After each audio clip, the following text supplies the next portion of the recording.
Do you listen to NPR or PBS public station? I used to, but I stopped because it simply became too woke. They won't stop with their push for woke politics. Everything was about gay this, transgender that, critical race theory, body positivity, on and on and on. Why listen to this left propaganda when there are so many public stations and private stations of good quality available just within a few clicks? Yesterday, March 26, the CEOs of NPR and PBS, Katherine, Maher, and Paula Kerger, they were questioned by Congress. They had to answer some difficult questions in a hearing called Anti-American Airwaves, holding the heads of NPR and PBS accountable. And the hearing was about whether these public media organizations are biased and if they should still receive government funding. Today, we are looking at the more than $500 million federal taxpayers spend annually to fund public radio and television. Republicans were led by Representative Marjorie Taylor Greene. She says that NPR and PBS are simply too left-leaning.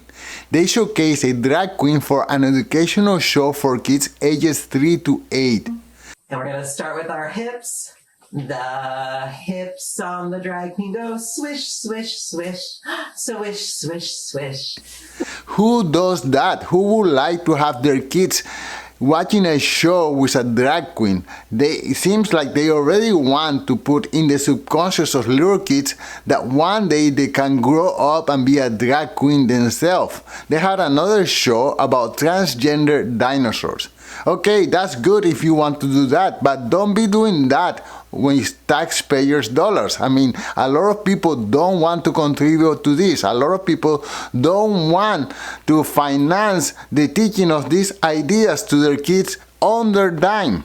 I don't want taxpayer money to subsidize any form of media, left wing, right wing, up wing, down wing, any of them. We spend $500 million a year giving money to public TV and public radio. Why? I also find it disturbing that CEO Katherine Maher, in a TED Talk, she says that our reverence for the truth may have become a distraction. And I wonder, a distraction for who? Let's listen to this. Seeking the truth and seeking to convince others of the truth might not be the right place to start. In fact, our reverence for the truth might be a distraction that's getting in the way of finding common ground and getting things done.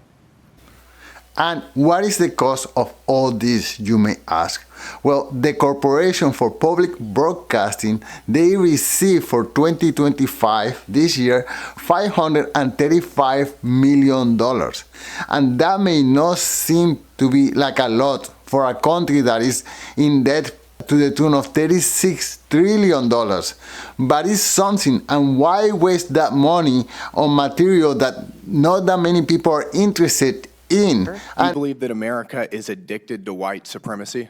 I believe that I tweeted that, and as I've said earlier, I believe much of my thinking has evolved over the last half decade. Do you believe that America believes in black plunder and white democracy?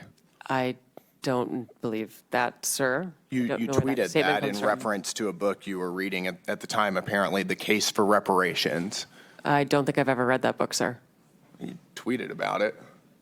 You said you took a day off to fully read The Case for Reparations. You put that on Twitter in January of 2020. Do you believe that white people inherently feel superior to other races? I do not. You don't? You tweeted something to that effect. You said, I grew up feeling superior. How white of me. Why did you tweet that? A few years ago, NPR educated America about, quote, the whole community of genderqueer dinosaur enthusiasts. Do you think that that's an appropriate use of tax dollars? Your health advisor at NPR also stated in an interview that, quote, fear of fatness is more harmful than actual fat. And as a further proof of left political bias, You said your fellow Americans just elected Donald Trump as president again this past November. You called him a deranged racist and sociopath. You posted on X that America is addicted to white supremacy. You've publicly chastised using the phrase boy and girl, which you said erases the language for non-binary people. There's only two genders, by the way. I don't know about you, but to me that sounds a little bit like bias. Another fact that stood out is that all 87 members of NPR's editorial board, they are all registered Democrats. There is no one single Republican in the editorial board. In the D.C. area, editorial positions at NPR, he said he found 87 registered Democrats, 0 Republicans. Is that accurate? We do not track the numbers or the voter registration, but I find that Was concerning. award-winning journalist who worked 25 years at NPR, Mr. Berliner, was he lying when he wrote that? I am not presuming such. I just we don't track that information about our journalists. 87 to 0, and you're not biased. I think that is concerning if those numbers are accurate. It's I mean, it wasn't 44-43, it wasn't 60-27, it wasn't 70-17, it wasn't even 80-7. It was 87 Democrats, 0 Republicans, and you say NPR is not biased. I think that's bias. So what is going to happen now? Well, nothing's going to happen just yet because the CPB, Corporation for Public Broadcasting, is funded until 2027. So they still have 2 more years. But until then, they are going to be under strict scrutiny. And this may not be of any surprise to any of you, but President Donald Trump thinks that NPR and PBS should be defunded right now. Would you be interested in defunding and taking away taxpayer dollars to NPR and PBS? Well, I would love to do that. I think it's very unfair. It's been very biased with the whole group. I mean, a whole group of them. And frankly, there's plenty of, look at all the media you have right now. There's plenty of coverage. I was from a different age, and they spend more money than any other network of its type ever conceived. So the kind of money that's being wasted, and it's a very biased view, you know that better than anybody. And I'd be honored to see it end. So what do you think about all this? I will tell you my opinion. I think that I agree with Senator Kennedy.